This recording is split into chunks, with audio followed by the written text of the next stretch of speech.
নমস্কাৰ। আজি স্বামী বিবেকানন্দৰ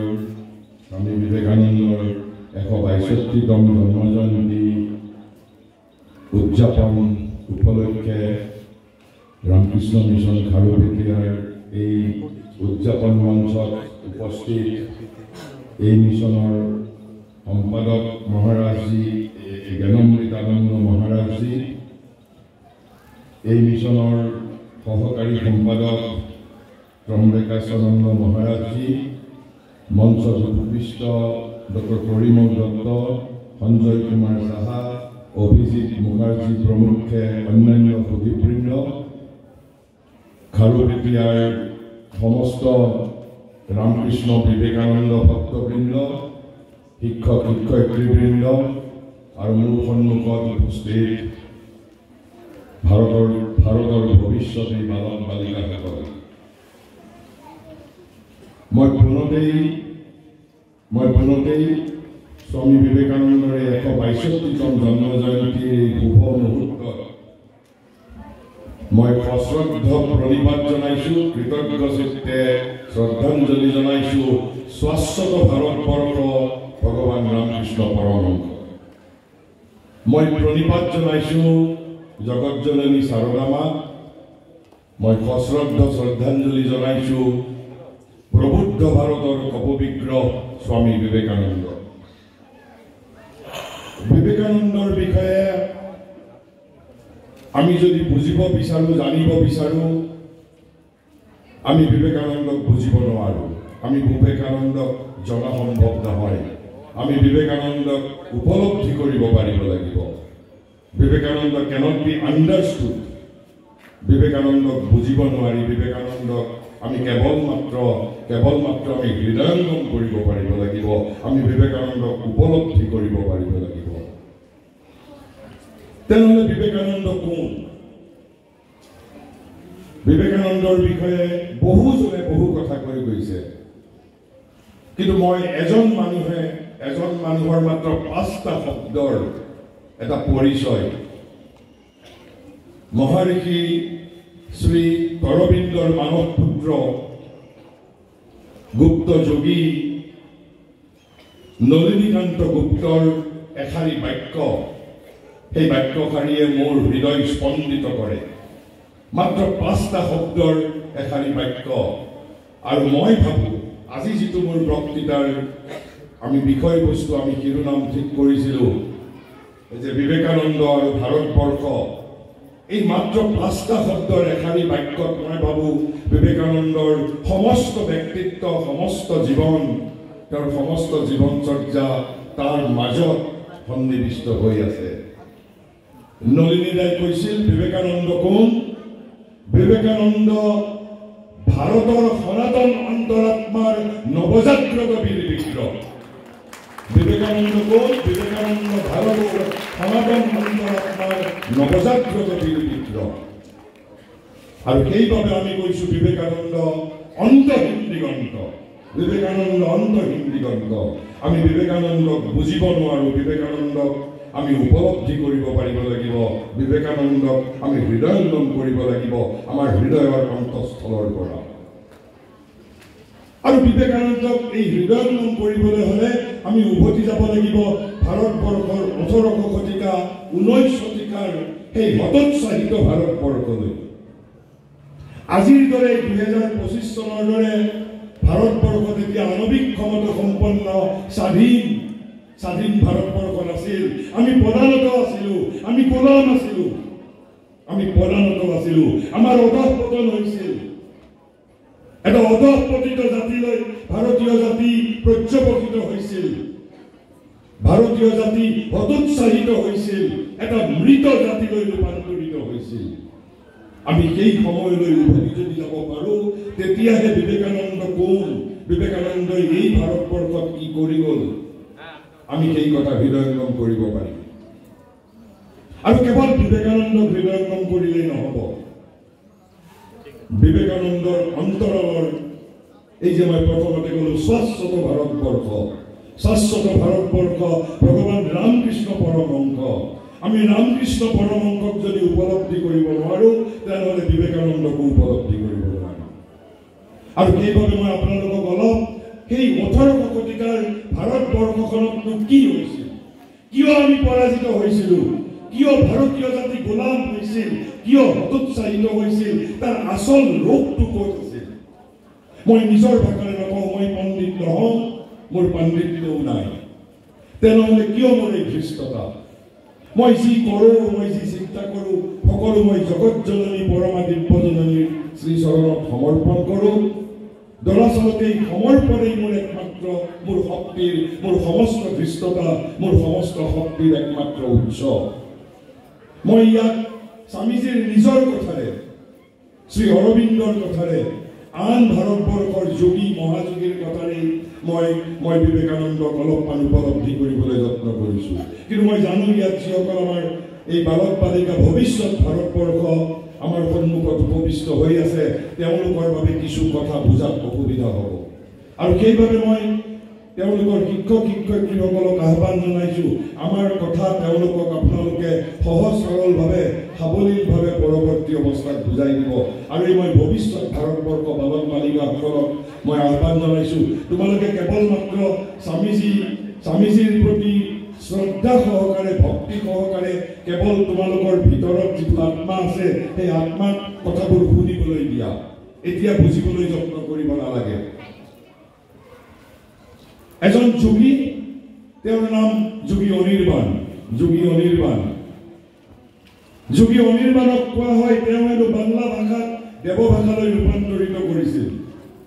মই নাজানো আপোনালোকৰ কেইজনে যোগী অনিৰ্বাণৰ বিষয়ে শুনিছে, কিন্তু যোগী অনিৰ্বাণৰ এই অসমৰ সৈতেও এটা সম্বন্ধ আছিল।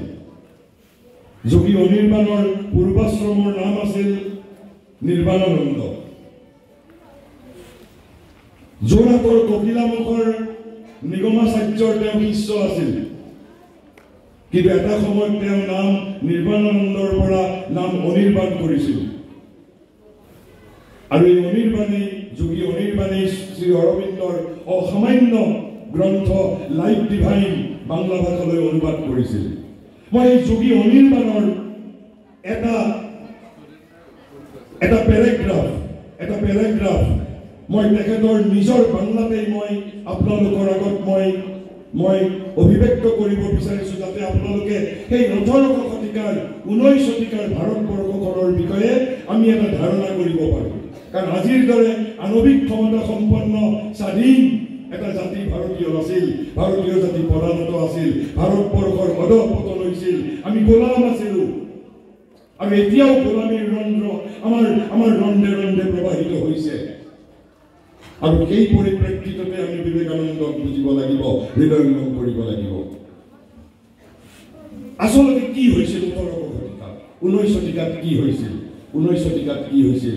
মাত্ৰ এটা পেৰেগ্ৰাফ, মাত্ৰ এটা অনুচ্ছেদ, মই ভাবোঁ আপোনালোকে ভাৰতবৰ্ষৰ সমগ্ৰ গতিতক হৃদয়ঙ্গম কৰিব পাৰিব। যোগী অনিৰ্বাণে লিখিছিল, সে একটা যুগসন্ধি এই ভারতবর্ষে, বিশেষ করে এই বাংলাতেই প্রতিশ্ব আর প্রাচ্য ভাবনার একটা সংঘাত ঘটল। প্রাচ্যের প্রজ্ঞার শান্তি ছিল নির্বীর্য, স্তিমিত, যেন মুমূর্ষুর শান্তি। পাশ্চাত্যের প্রবল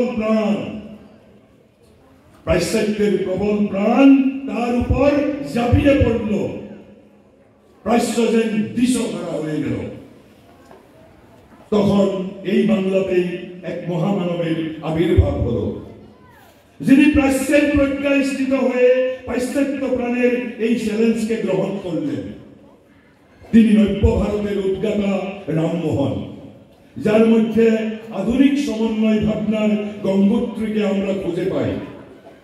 আচার্য ভজেন্দ্রনাথ যাকে বলেছিলেন দি ইউনিভার্সাল ম্যান, তিনি ছিলেন ভোরের পাখি, জাগরণের প্রথম কাকলি গেয়ে চলে গেলেন। তার প্রভাবে আমরা নিজের দেশকে যতখানি চিনলাম, তার চাইতে বিদেশকে চিনলাম কিছুটা বেশি। তাইতে অখণ্ড ভাবনা যেন একটু স্থির খেয়ে গেল। অবশ্য এটা স্বাভাবিক, অঘুরে যে ঘুমাচ্ছে, জোরে একটা ধাক্কা না দিলে সে জাগে না। রামমোহনের পরে এলেন রামকৃষ্ণ, যার মধ্যে নব্য ভারতের পরে আমরা পেলাম শাশ্বত ভারতকে। পশ্চিমের কোনো প্রভাবই তার উপরে পড়েনি। তিনি সহজ মানুষ, সমগ্র মানুষ, বাংলার বাউলের মতি, সমস্ত ইজিম বর্জিত সবার মনের মানুষ। তারপরে এলেন রামমোহন আর রামকৃষ্ণর সমন্বয়ে করা প্রবুদ্ধ ভারতের কপবিগ্রহ বিবেকানন্দ, রোমানোলার ভাষায় ইউনিভার্সাল সায়েন্স রিলিজনের প্রবক্তা। তার পরের পর্বে এলেন বিশ্বভারতের স্বপ্ন পাগল বাংলার আরেক বাউল রবীন্দ্রনাথ, যিনি জাতির সুপ্ত সহিত সত্তাকে জাগিয়ে তুললেন একটানার জঙ্কারে। আর এই ভারতের মহামানবের সাগর তীরে দাঁড়িয়ে উদার সঙ্গে পরমানন্দে নরদেবতার বন্দনা গেয়ে গেলেন। শেষ পর্বে এলেন শ্রী অরবিন্দ। রবীন্দ্রনাথ যাকে স্বাগত জানালেন স্বদেশ আত্মার বাণী মুক্তি বলে।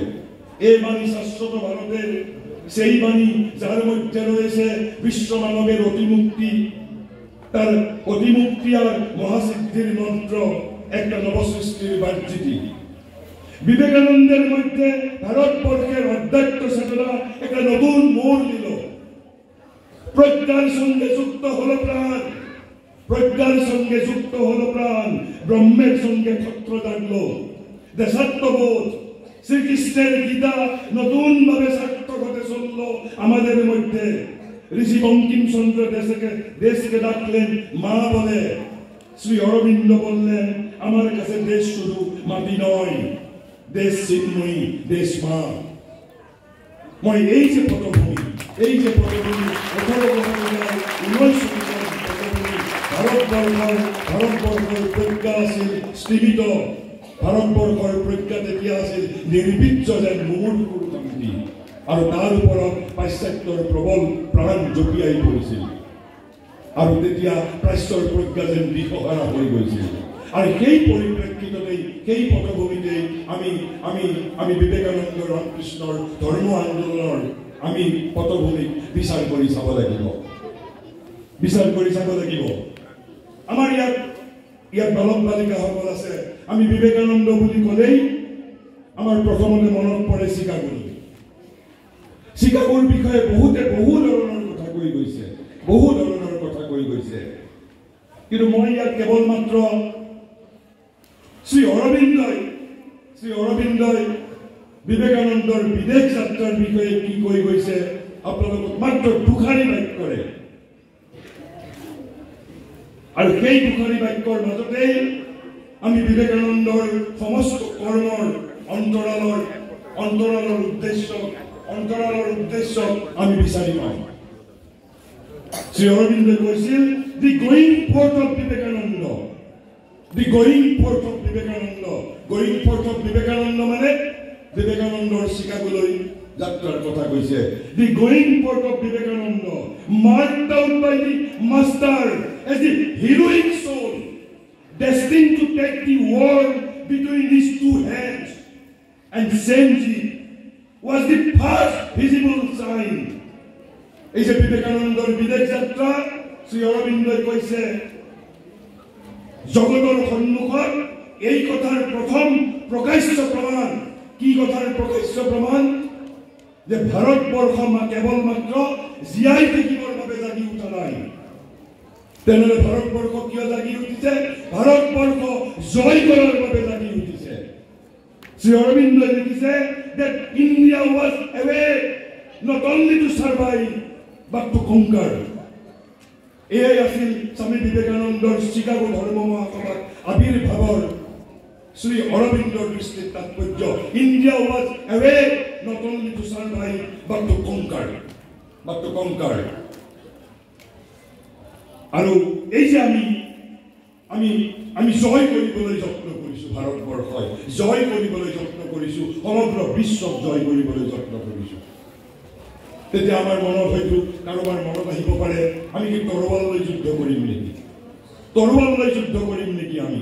আৰু এই ক্ষেত্ৰতে বিবেকানন্দই নিজে কি কৰি গৈছে শুনক।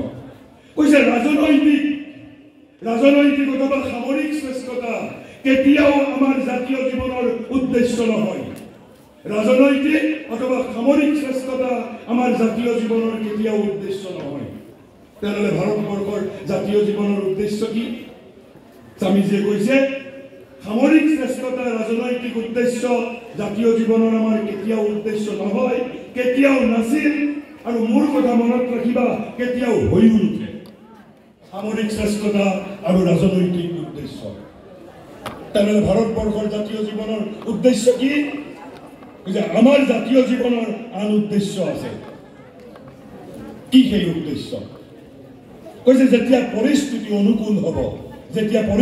অনুকূল হ'ব জাতিৰ সমগ্ৰ আধ্যাত্মিক শক্তি জাতিৰ সমস্ত আধ্যাত্মিক শক্তি সংৰক্ষিত আৰু সুসংগত কৰি সংৰক্ষণো কৰিব লাগিব সুসংগতও কৰিব লাগিব সংৰক্ষিত আৰু সুসংগত কৰি বিদ্যুৎ আধাৰ সদৃশ সেই সমষ্টিভূত শক্তিৰ প্লাৱনেৰে সমগ্ৰ পৃথিৱীক প্লাবিত কৰি পেলাব লাগিব সমগ্ৰ পৃথিৱীক প্লাবিত কৰি পেলাব লাগিব কিহৰ দ্বাৰা কৈছে জাতিৰ যি আধ্যাত্মিক শক্তি আছে আৰু সেইবাবে বিবেকানন্দই নিসন্দিগ্ধ চিত্তে কৈ গৈছিল কৈছে বিফোৰ flooding India with socialistic or political ideas first deluge the land কৈছে সমগ্ৰ ভাৰতবৰ্ষক বানপানীৰে উপচাই পেলোৱা প্লাবিত কৰি পেলোৱা কিহৰ দ্বাৰা কৈছে বিফোৰ flooding India with socialistic or political ideas first deluge the land with spiritual ideas the first deluge the land with spiritual ideas then other ideas will follow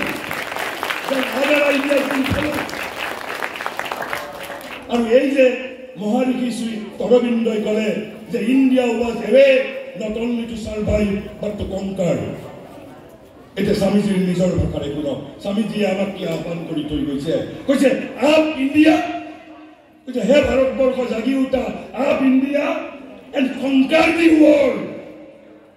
the world with your spirituality এই যে আমি বিশ্ব বিজয় কৰিব খুজিছো আমি তৰোৱাৰেৰে বিশ্ব বিজয় কৰিব খুজিছো we want to conquer the world with our spirituality সেইবাবে বিবেকানন্দই কৈ গৈছে the up India and conquer the world with your spirituality অকল সিমানেই নহয় বিবেকানন্দই কৈছে what is the condition of our national life এই যে আমি সবেত প্ৰেমৰ কথা কওঁ আমাৰ জাতীয় জীৱনৰ কৈছে জাতীয় জীৱনৰ শৰ্ত কি what is the condition of our national life স্বামীজীয়ে কৈ কৈছে the only condition of national life স্বামীজীয়ে কৈছে only condition of national life only শব্দ কৈছে তাৰ বাহিৰে আৰু অন্য কোনো শব্দ নাই কৈছে the only condition of national life only condition of an awakened and vigorous national life is the conquest of the world বাৰে বাৰে বিবেকানন্দই বিশ্ব জয় কৰাৰ কথা কৈছে is the conquest of the world by Indian thought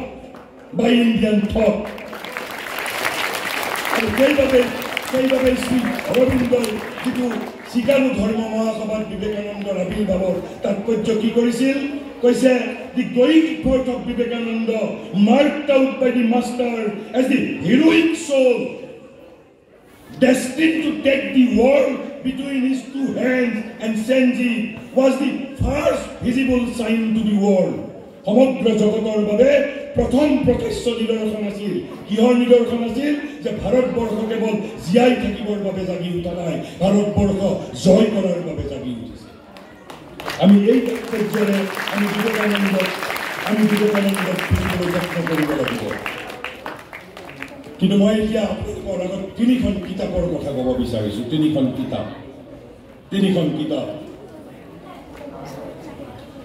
কিতাপৰ বিষয়ে দুখন কিতাপ মোৰ হাতত আছে এখন কিতাপৰ বিষয়ে মই শুনিছোঁ এখন কিতাপ যেতিয়া মই উচ্চতৰ মাধ্যমিকৰ দ্বিতীয় বৰ্ষত আছিলোঁ তেতিয়াই পঢ়িছিলোঁ কিতাপখন লিখিছিল সীতাৰাম গোৱেলে কিতাপখনৰ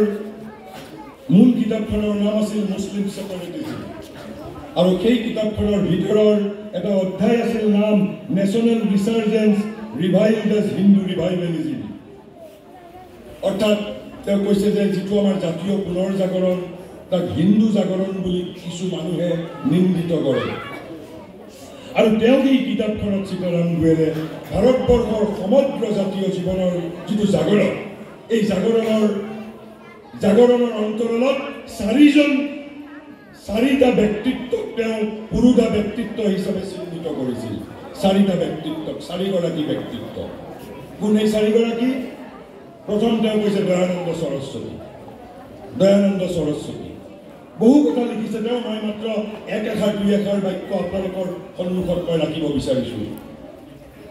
দয়ানন্দ সৰস্বতীৰ বিষয়ে লিখিছিল সীতাৰাম গোয়েলে, he was the first to use the terms স্বদেশী and স্বৰাজ্য। স্বদেশী and স্বৰাজ্য এই শব্দ দুটা প্ৰথম ব্যৱহাৰ কৰিছিল দয়ানন্দ সৰস্বতীয়ে। তাৰপিছত বংকিম চন্দ্ৰৰ বিষয়ে লিখিছে, বংকিমৰ বিষয়ে লিখিছে, ৰিকি বংকিমৰ বিষয়ে লিখিছে। কৈছে many a freedom fighter mounted the gallows, অৰ্থাৎ gallows মানে ফাঁচিকাঠত ওলমিবৰ বাবে গৈছিল। কেনেকে? কৈছে many a freedom fighter mounted the gallows with the Gita in his hands and Bankim Chandra's Vande Mataram on his lips. আৰু বহু কথা লিখিছে। মই কেৱল এশাৰী দুশাৰী মই যিটো মুখ্য কথা আপোনালোকৰ ওচৰত মই তিনিখন কিতাপৰ বিষয়ে ক'বলৈ বিচাৰিছোঁ। আৰু তাৰপিছত বিবেকানন্দৰ বিষয়ে কৈছে। প্ৰথম তেওঁ দয়ানন্দ সৰস্বতী, তাৰপিছত বংকিম চন্দ্ৰ, তাৰপিছত বিবেকানন্দৰ কথা কৈছে। চাৰিজন ব্যক্তিত্বৰ ভিতৰত তিনি নম্বৰ। বিবেকানন্দৰ বহু কথা লিখিছে। মই মাত্ৰ এষাৰ কথা কৈছোঁ। কৈছে at the same time he made India's universal spirituality known to the world. বিবেকানন্দৰ বিষয়ে লিখিছে। আৰু তাৰপিছত বংকিম চন্দ্ৰ আৰু শ্ৰী অৰবিন্দৰ বিষয়ে লিখিছে সীতাৰাম গোয়েলে। কি লিখিছে?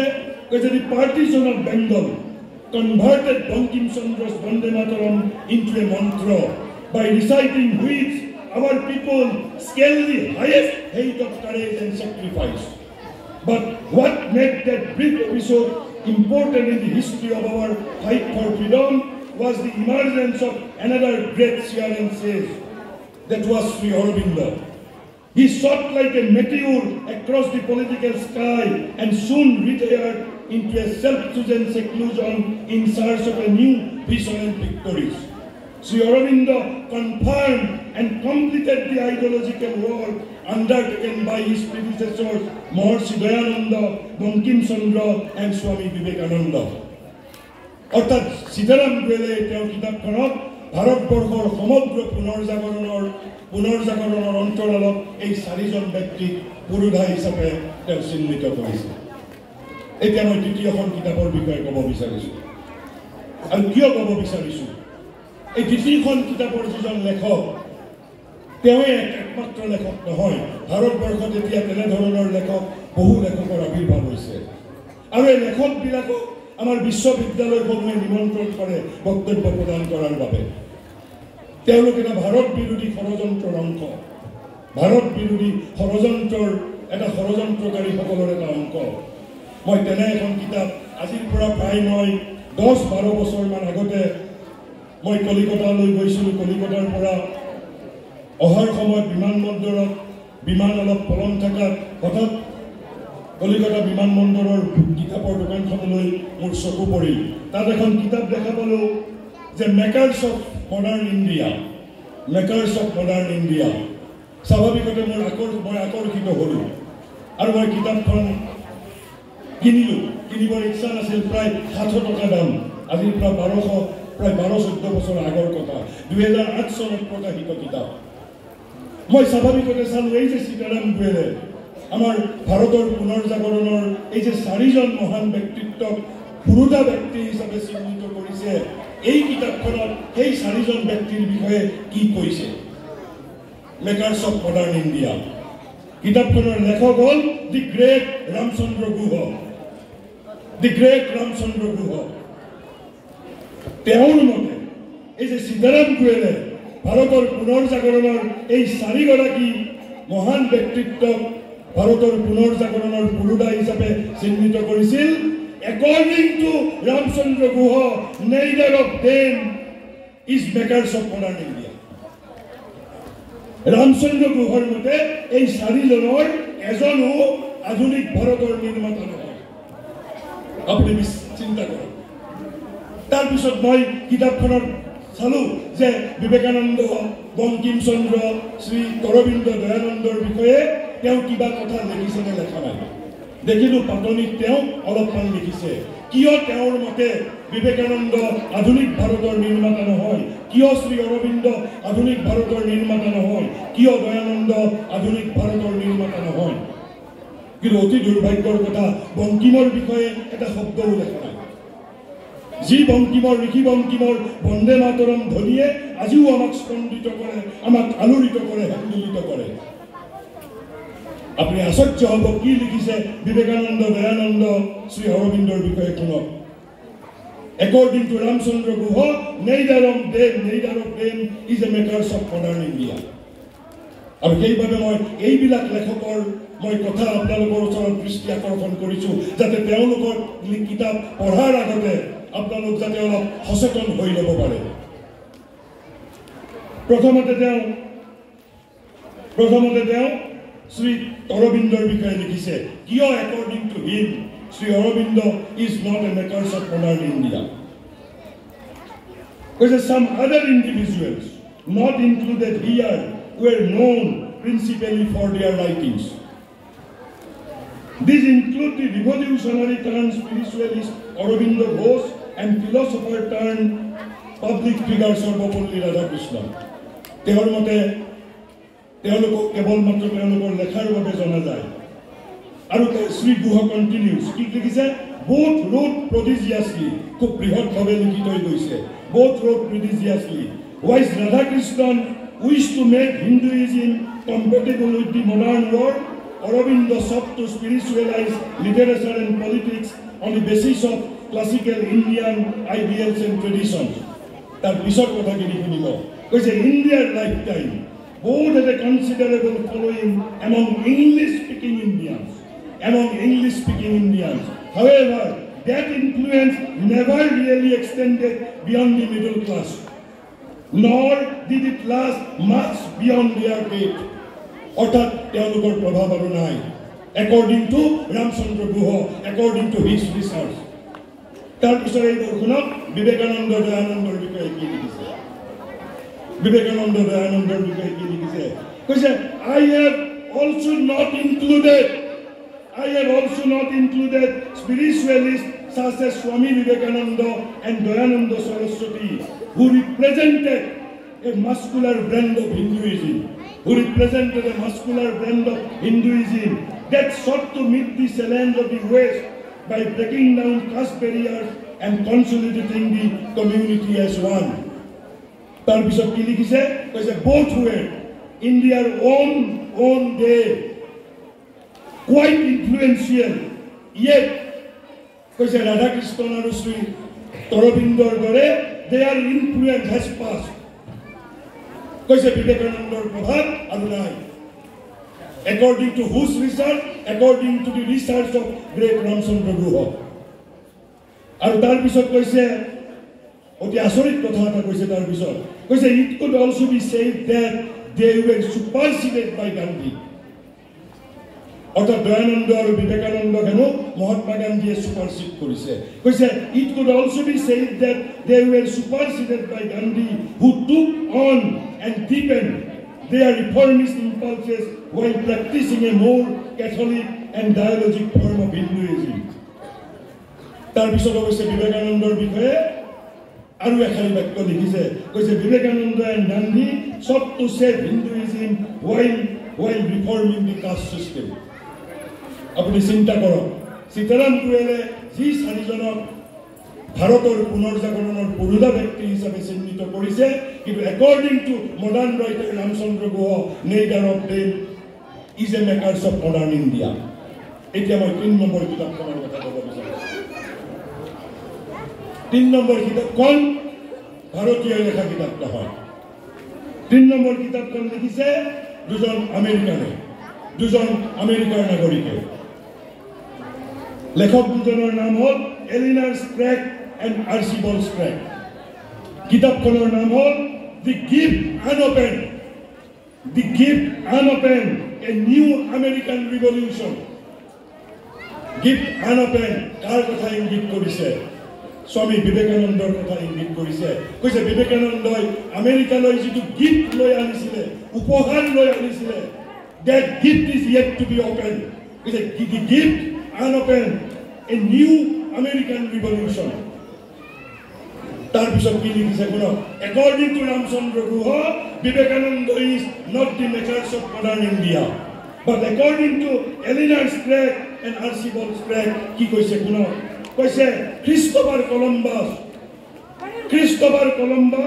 discovered the soil of America কৈছে কলম্বাসে কেৱল মাত্ৰ আমেৰিকাৰ ভূমিক আৱিষ্কাৰ কৰিছিলে কৈছে Christopher Columbus discovered the soil of America but Swami Vivekananda discovered the soul of America but according to Ramchandra Guha he is not a maker of modern India তাৰ পিছত আৰু কি কথা লিখিছে শুনিব Ramchandra Guha কি কৈছে বিবেকানন্দ আধুনিক ভাৰতৰ নিৰ্মাতা নহয় আৰ্চিবল্ড স্প্ৰেগ আৰু এলিনাৰ স্প্ৰেগে কৈছে Swami Vivekananda is one of the 100 nation builders of America কৈছে যে দুটা এটা মনন ধাৰাৰ বিষয়ে তিনিখন কিতাপৰ পৰা আমি কি এটা অভিশপ্ত সময়ৰ মাজত বাস কৰিছো আৰু সেইভাবে মই তিনিখন কিতাপৰ বিষয়ে আপোনালোকৰ ওচৰত প্ৰকাশ কৰিছো কিন্তু শ্ৰী অৰবিন্দই কৈছে ৰামচন্দ্ৰ গুহাই কৈছে কি যে বিবেকানন্দৰ প্ৰভাৱ আৰু নাই শ্ৰী অৰবিন্দই বিবেকানন্দৰ বিষয়ে কি কৰি কৈছে শুনো কৈছে behold Vivekananda still lives Vivekananda এতিয়াও জীয়াই আছে কৈছে God Vivekananda still lives in the soul of his mother and the soul of her children এই প্ৰত্যেকৰে হৃদয়ৰ মাজত বিবেকানন্দ জীয়াই আছে এতিয়াও but according to Ramchandra Guha his influence has passed কৈছে দেশৱা স্বামী বিবেকানন্দ তেওঁৰ দেশমাতৃকা আৰু তেওঁৰ সন্তানবৃন্দৰ আত্মাত এতিয়াও বিৰাজমান আৰু সেইভাবে মই এতিয়া বিবেকানন্দ কওঁ আকৌ মই নলিনীদাৰ কথাৰে নলিনীকান্ত গুপ্তৰ কথাৰে মই নিশ্চিত যে আপোনালোকৰ ভক্তৰ হৃদয়ক পৰিতৃপ্ত কৰিব কি সুন্দৰ চাৰিটা উপমাৰে তেওঁ বিবেকানন্দৰ বিষয়ে কৈছে প্ৰথমতে কি কৈছিল যে Vivekananda is the embodiment of the newly awakened heroic and eternal soul of India Vivekananda ভাৰতৰ সনাতন অন্তৰাত্মাৰ নৱজাগ্ৰত বীৰ বিক্ৰম তাৰ পিছত কৈছে যোগী অনিৰ্বাণে কি কলে প্ৰবুদ্ধ ভাৰতৰ তপবিগ্ৰহ আৰু নলিনীকান্তই কৈছে যে বিবেকানন্দ যেন তাহানিৰ বৰাহ অৱতাৰ কিয় বৰাহ অৱতাৰৰ লগত বিবেকানন্দক তুলনা কৰিলে বৰাহ অৱতাৰে কি কৰিছিল পৃথিৱী লাগি বৰাহ অৱতাৰে নিমজ্জমান পৃথিৱীক পানীৰ মাজৰ পৰা আকৌ তুলি ধৰিছিল বৰাহ অৱতাৰে আৰু নলিনীদাই বিবেকানন্দক বৰাহ অৱতাৰৰ লগত তুলনা কৰি কৈছে ভাৰতে পাহৰিছিল নিজেই কি জগতত ইয়াৰ কি ব্ৰত ভাৰতে পাহৰি গৈছিল স্বৰূপৰ স্বধৰ্মৰ চেতনা হেৰুৱাই ভাৰতৰ অন্তৰপুৰুষ মগ্ন হৈ আছিল নিদ্ৰাৰ আৱেশত নিস্তেজ নিৰ্বীৰ্য জ্ঞানহাৰা হৈ নিজৰ মাজত নিজকে সংকুচিত কৰি ভাৰত নিমজ্জিত হৈ পৰিছিল প্ৰলয় পয়োধী জলত তাহানি যিধৰণে পৃথিৱী জলৰ মাজত নিমজ্জিত হৈ পৰিছিল সেইধৰণে ভাৰতবৰ্ষও প্ৰলয় পয়োধী জলত নিমজ্জিত হৈ পৰিছিল আৰু তেতিয়া বিবেকানন্দই কি কৰিছিল কৈছে তাহানিৰ এই সুচিদন্ত শুভ্ৰবৰ্ণ বৰাহ অৱতাৰৰ দৰে বিবেকানন্দই এই নিমজ্জমান ভাৰতবৰ্ষক বীৰ বিক্ৰমেৰে তুলি ধৰিলে ভাৰতক আত্মসমৃদ্ধ কৰি জগতৰ সন্মুখত প্ৰতিষ্ঠিত কৰিলে নলিনীদাই ইমান ক্ষুণ্ণ হোৱা নাই তাৰ পিছত কৈছে বিবেকানন্দ যেন তাহানিৰ ইন্দ্ৰ দেৱতা। কিয় ইন্দ্ৰৰ লগত তুলনা কৰিছে? আমাৰ ভাৰতবৰ্ষৰ ইতিহাসৰ কাহিনীত এটা কাহিনী আছে। কি কাহিনী আছে? এবাৰ হেনো স্বয়ং সূৰ্য দস্যু কবলিত হৈছিল। সূৰ্য হেনো দস্যু কবলিত হৈছিল, অস্তমিত হৈছিল।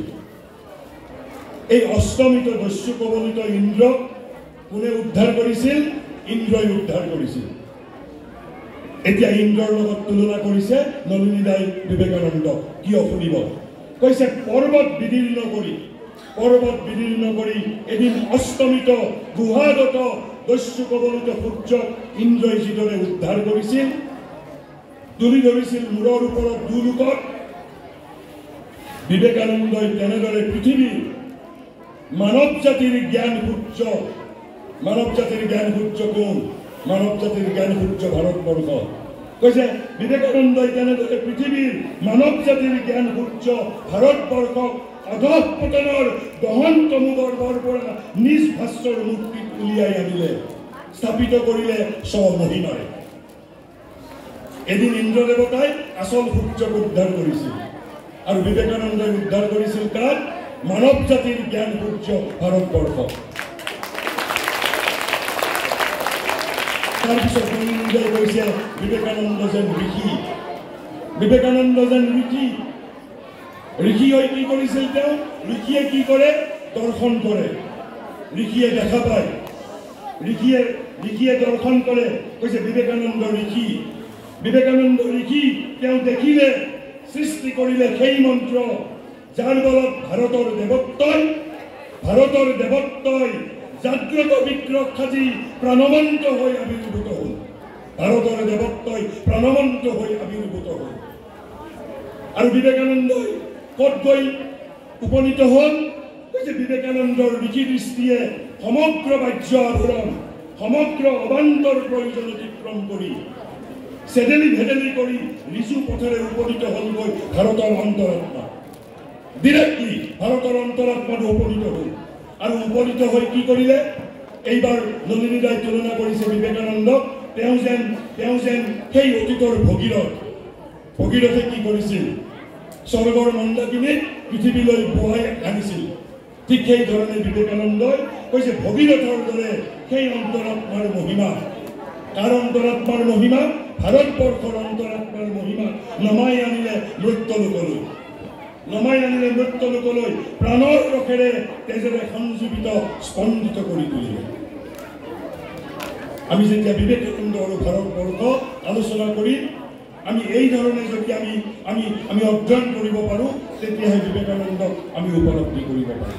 আৰু বিবেকানন্দক অতি সমীপৰ পৰা, অতি ওচৰৰ পৰা পৰ্যবেক্ষণ কৰিছিল ভগিনী নিবেদিতাই বিবেকানন্দৰ বিষয়ে কি কৈ গৈছে? ৰামচন্দ্ৰ গোহাঁই কৈছে বিবেকানন্দ আধুনিক ভাৰতবৰ্ষৰ নিৰ্মাতা নহয়, কিন্তু ভগিনী নিবেদিতাই কি কৈ গৈছিল শুনক।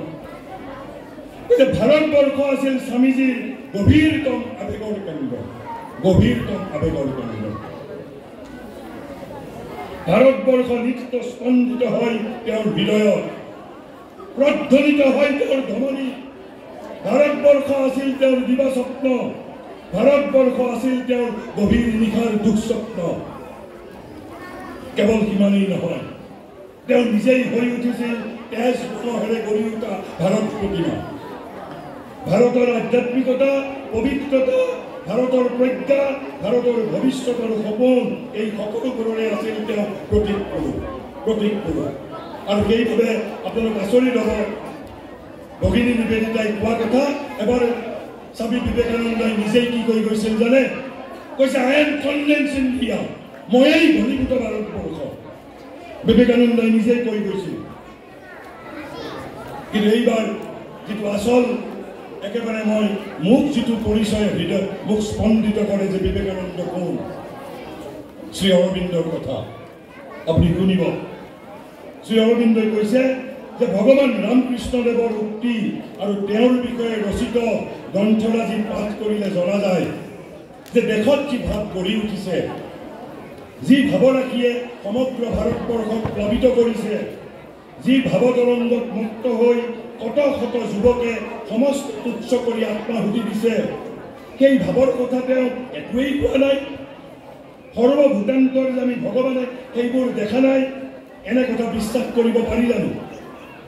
তাৰপিছত শ্ৰী অৰবিন্দই কৈছে, যিজনৰ পদস্পৰ্শত পৃথিৱীত সত্যযুগ, যিজনৰ পৰশত ধৰণী সুখমগ্না, যিজনৰ আবিৰ্ভাৱত বহুযুগ সঞ্চিত তমোভাৱ বিদূৰিত, যিজনৰ সামান্য মাত্ৰ উন্দেশত দিগন্তব্যাপী প্ৰতিধ্বনি জাগৰিত, যিজন পূৰ্ণ, যিজন যুগধৰ্ম প্ৰৱৰ্তক, যিজন অতীত অৱতাৰবৃন্দৰ সমষ্টিস্বৰূপ, তেওঁ ভাৰতক দেখা নাই, এই বিষয়ে একো কোৱা নাই, এনে কথা আমি বিশ্বাস কৰিব নোৱাৰোঁ। আমাৰ বিশ্বাস তেওঁ মুখেৰে কোৱা নাই, তেওঁ কৰি দেখুৱাইছে।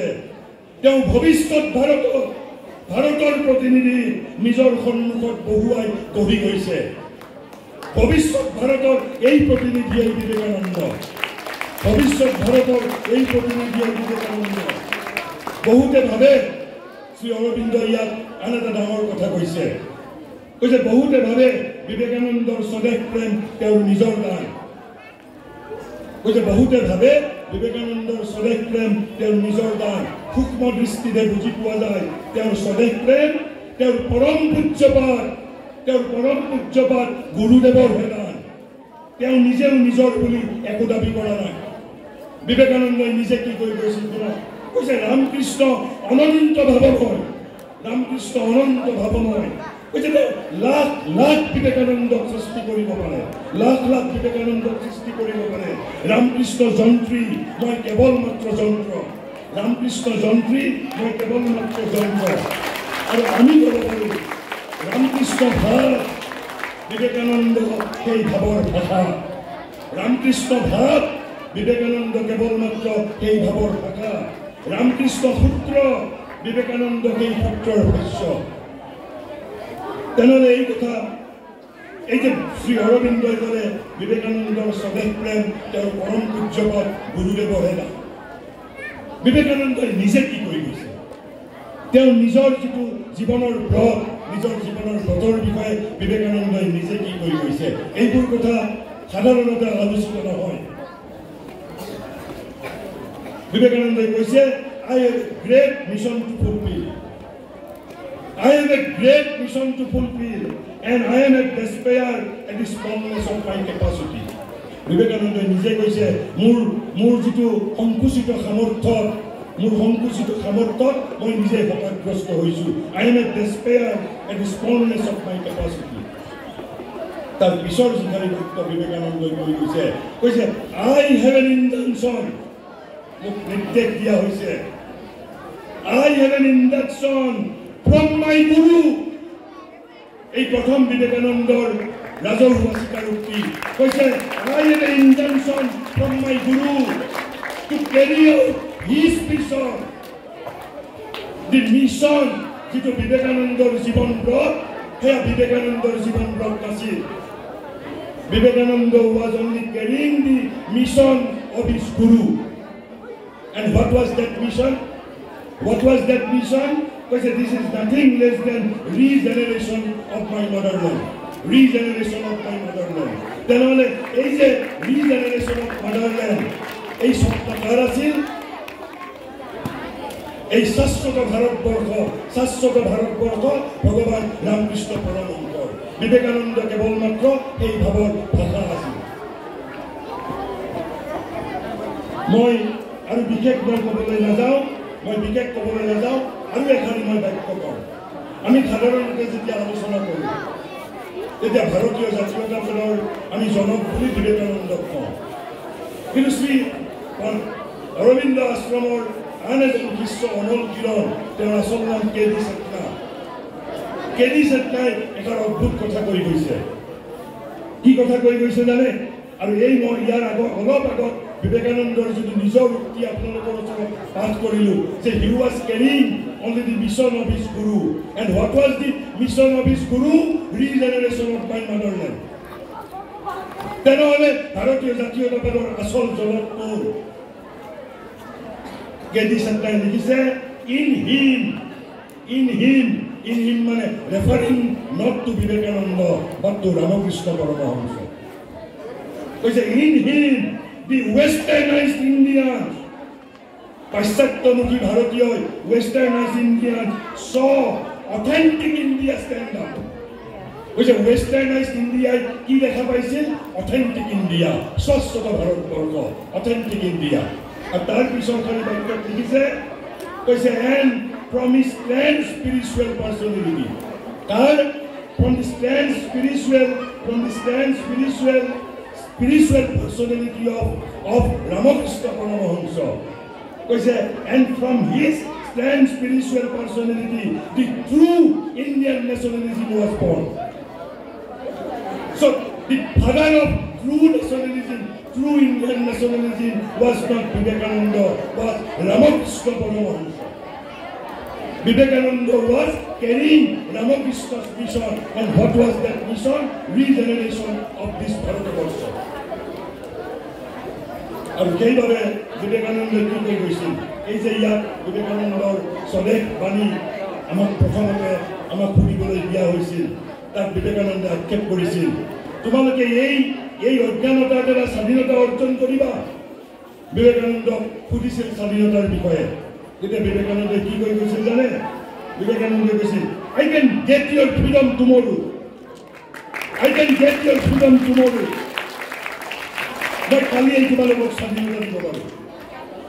But will you be able to keep it? When are the men? What manu? Bharatbharshot etia mrito jati, hatotsahito jati. Prashor prajna strimito nirbiccho tar oporot jopiai porisil paschatyor prabal pran. Eibabe Vivekanandor kaam asil Prashor strimito prajnar logot prabal pran shakti jukto kora Brahmor logot chitra jukto kora. Where are the men? First create man and freedom will come automatically. And later when I take out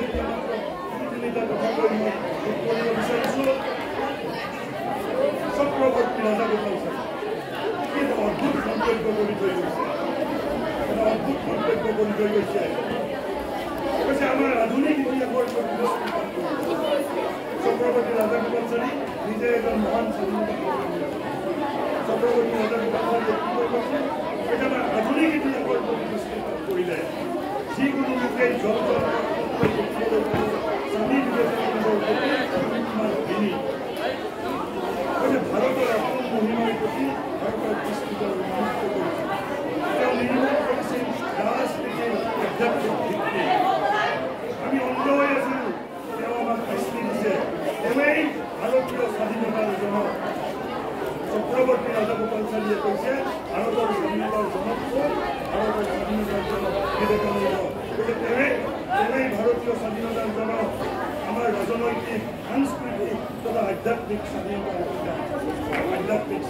পিতা স্বামী বিবেকানন্দ হিন্দু ধর্ম আর ভারতবর্ষ রক্ষা করেছিল তেওঁৰ অবিহনে আমি আমাৰ ধৰ্মভেদৰ সৈতে স্বাধীনতাৰ নাপাব আমাৰ সৰ্বস্বৰ ভাবে আমি বিবেকানন্দেৰ তেওঁৰ বিশ্বাস সাহস তথা প্ৰত্যয় আমাক সদায় অনুপ্ৰাণিত কৰা যাতে তেওঁৰ পৰা পোৱা সম্পদৰাজি আমি সযত্নে ৰক্ষা কৰিব পাৰোঁ আৰু মই একেবাৰে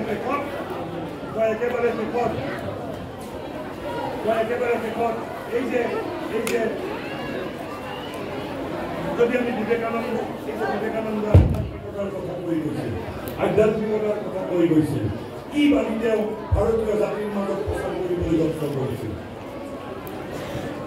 মই এখন ৰামকৃষ্ণ মিছন ইনষ্টিটিউট অফ কালচাৰৰ দ্বাৰা প্ৰকাশিত কিতাপখন চিন্তানায়ক বিবেকানন্দ তাত এটা প্ৰবন্ধ আছে খুব ভাল প্ৰবন্ধ আপোনালোকে পঢ়িব 229 নম্বৰ পৃষ্ঠাত ইউৰোপ আৰু ভাৰতবৰ্ষ আৰু তাত বিবেকানন্দৰ যিটো ভূমিকা অতি সাৱলীলভাৱে অতি ক্ষুদ্ৰভাৱে তাত অভিব্যক্ত হৈছে আৰু লেখক হ'ল অচিত কুমাৰ বন্দ্যোপাধ্যায় মই সেই কথাখিনিৰ অসমীয়া ৰূপান্তৰ আপোনালোকৰ ওচৰত পাঠ কৰি দিব বিচাৰিছোঁ তেতিয়া ইউৰোপ আৰু ভাৰতীয় সংস্কৃতিৰ মাজত পাৰ্থক্য ক'ত আৰু বিবেকানন্দই ভাৰতীয় জাতিৰ মাজত কি কথা ক'বলৈ যত্ন কৰিছিল আমি অলপ হৃদয়ঙ্গম কৰিব পাৰিম বিবেকানন্দ কৈছে অচিত কুমাৰ বন্দ্যোপাধ্যায় লিখিছে যে অষ্টাদশ শতাব্দীৰ ইউৰোপত প্ৰচাৰিত ধ্ৰুৱবাদ মানে পজিটিভিজম, ইহ সৰ্বস্ববাদ।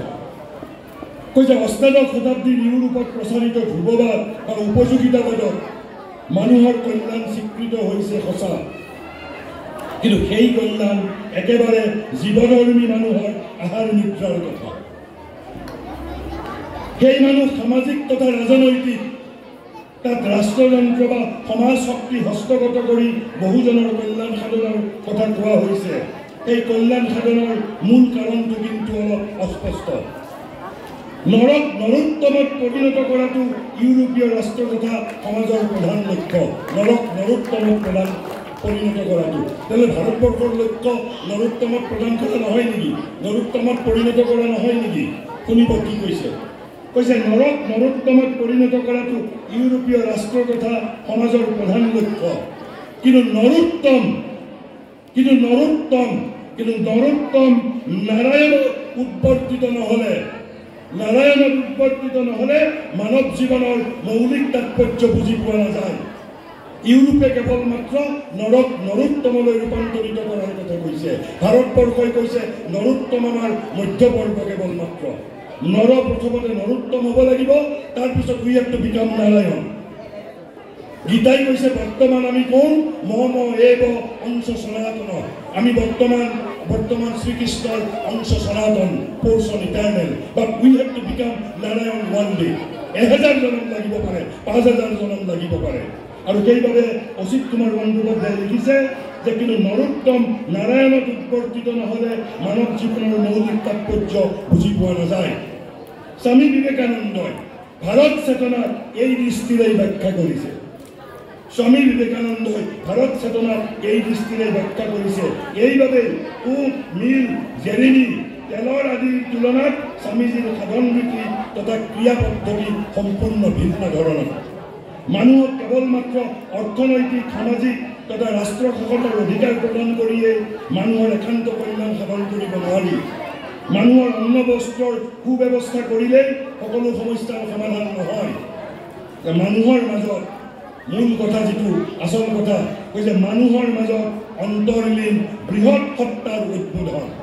মানুহৰ মাজত অন্তৰ্লীন বৃহৎ সত্তাৰ উদ্বোধন। ক্ষুদ্ৰতম মানুহ বৃহত্তমৰ সমপৰ্যায়ত উপলব্ধি। কাৰণ প্ৰকৃতিৰ ফালৰ পৰা উভয়ে ভাৰতবৰ্ষৰ এই অদ্বৈতবাদে স্বামীজীয়ে অভিনৱ উপায়েৰে জগাই তুলিছিল। মুমূৰ্ষ ভাৰত বাচি থকাৰ একমাত্ৰ পথ এই অদ্বৈতবোধ, যি বোধ মানৱ কল্যাণৰ সৈতেও অন্তৰংগভাৱে জড়িত। সমকালীন ভাৰতৰ কোণত স্বামীজীয়ে এই মহামন্ত্ৰ জপ কৰিছিল।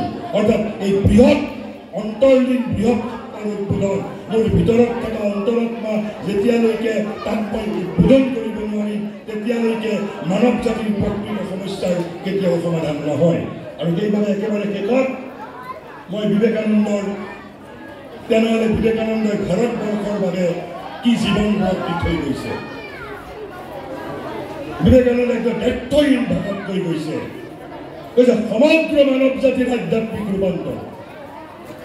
সমগ্ৰ মানৱ জাতিৰ আধ্যাত্মিক ৰূপান্তৰ, এয়াই ভাৰতীয় জীৱন সাধনাৰ মূল মন্ত্ৰ। ইয়াৰ বাহিৰে ভাৰতৰ কোনো কামেই নাই। ভাৰতৰ কাম কি জগতত? There is only one mission. সেই মিছন কি?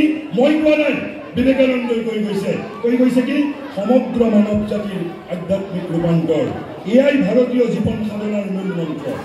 ভাৰতীয় চিৰন্তন সংগীতৰ মূল সুৰ, ভাৰতীয় সত্তাৰ মেৰুদণ্ড স্বৰূপ, ভাৰতীয়ত্বৰ ভিত্তি আৰু ভাৰতবৰ্ষৰ সৰ্বপ্ৰধান প্ৰেৰণা তথা বাণী। টাটাৰ, তুৰ্কী, মোগল, ইংৰাজ কাৰোৰে শাসনকালত ভাৰতৰ জীৱন সাধনা এই আদৰ্শৰ পৰা কেতিয়াও বিস্তৃত হোৱা নাই। তেনেহ'লে আমি বিবেকানন্দক কেনেকৈ বুজিব পাৰিম?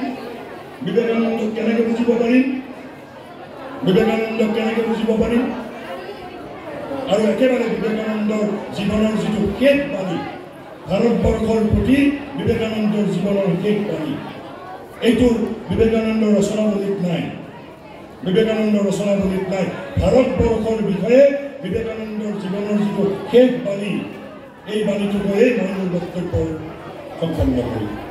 আমি সকলোৱে জানো বিবেকানন্দৰ মহাসমাধি হৈছিল 1902 চনৰ 4 জুলাই তাৰিখে। সন্ধিয়া 5টামান বজাত তেওঁ গুৰুভাই প্ৰেমানন্দৰ সৈতে কিছু কথা আলোচনা কৰি আছিল ইউৰোপীয় ভাৰতীয় সভ্যতা বিষয়ক। আৰু আমি জানো নিশা 9মান বজাত বিবেকানন্দৰ মহাসমাধি হৈছিল। আৰু মই এইটো কেতিয়াৰ কথা কৈ আছোঁ, সন্ধিয়া 5:30-6টামান বজাৰ কথা। যদি তাৰ পিছত অন্য কিবা বক্তব্য 3 ঘণ্টাৰ মাজত কৰিছিল, আই এম নট এৱে। কিন্তু মোৰ দৃষ্টিত ভাৰতবৰ্ষ সন্দৰ্ভত বিবেকানন্দৰ এয়াই অন্তিম বক্তব্য। আৰু এই বক্তব্যক যদি আমি হৃদয়ঙ্গম কৰিব পাৰোঁ, তেতিয়া বিবেকানন্দকো হৃদয়ঙ্গম কৰিব পাৰোঁ। কি কৈ গৈছিল বিবেকানন্দই? হঠাৎ তেওঁৰ মুখেৰে ওলাই গৈছিল। কি ওলাই গৈছিল? কৈছে ইণ্ডিয়া ইজ ইমৰ্টেল। ভাৰতবৰ্ষ শাশ্বত, ভাৰতবৰ্ষ অমৰ। কিন্তু তাৰ পিছতেই বিবেকানন্দই এটা চৰ্ত আৰোপ কৰিছে। কি চৰ্ত? কৈছে India is immortal if she persist in our search for God. যদি ভগৱত অন্বেষণত যদি আমি দৃঢ় হৈ থাকিব পাৰোঁ, তেতিয়াহে ভাৰতবৰ্ষ শাশ্বত। আৰু যদি আমি ভগৱত অন্বেষণত দৃঢ় হৈ নাথাকোঁ, তেতিয়া কি হ'ব? কৈছে বাট if she goes in for politics and social conflict, she will die. মই কোৱা বিবেকানন্দই কৈ গৈছে ভাৰতবৰ্ষ সম্বন্ধত বিবেকানন্দৰ জীৱনৰ অন্তিম বক্তব্য। আৰু সেইবাবে বিবেকানন্দই শেষত কি কৈ গৈছে? What I M. বিবেকানন্দই নিজে কৈ গৈছে what I am is written on my brow. কৈছে আমি কে তা আমার ললাটে উৎকীর্ণ হয়ে রয়েছে। If you can read it, যদি তুমি তার পথোদ্ধার করতে পারো তাহলে তুমি ধন্য। If you can read it you are blessed, if you can't the loss is yours. কি কই গৈছে যে what I am is written on my brow, if you can read it you are blessed, if you can't the loss is yours. একেবাৰে শেষত মই তেনেহ'লে নলিনী দাই বিবেকানন্দ ৰামকৃষ্ণৰ এই সমগ্ৰ ধৰ্ম আন্দোলনক কি হিচাপে শেষত চিহ্নিত কৰিছে, কি মন্তব্য কি কৰিছে, সেইষাৰ কৈ মই বক্তব্য শেষ কৰিছোঁ। নলিনী দাই লিখিছে যে ৰামকৃষ্ণ বিবেকানন্দ অধ্যাত্ম জগতের ইতিহাসে একটা যুগান্তর। রামকৃষ্ণ বিবেকানন্দ অধ্যাত্ম জগতের ইতিহাসে একটা যুগান্তর। অধ্যাত্ম ক্রমবিবর্তনে মানব চেতনার একটা নতুন পদে প্রতিষ্ঠিত হয়ে তার সূত্রপাত। আর সেইভাবে বিবেকানন্দ কৈছিল কি? বিবেকানন্দ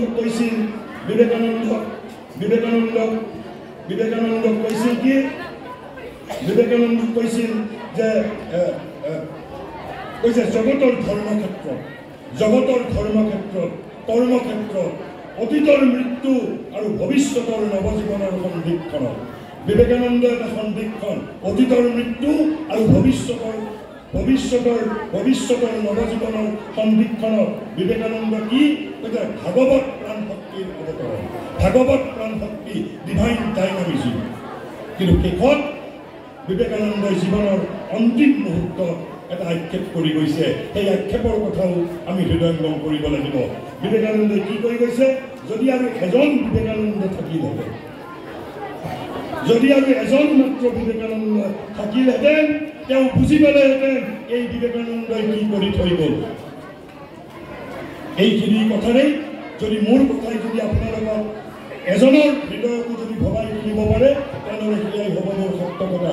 পুনৰ মই শাশ্বত ভাৰতবৰ্ষ ৰামকৃষ্ণ পৰমহংসক শ্ৰদ্ধাঞ্জলি জনাইছোঁ।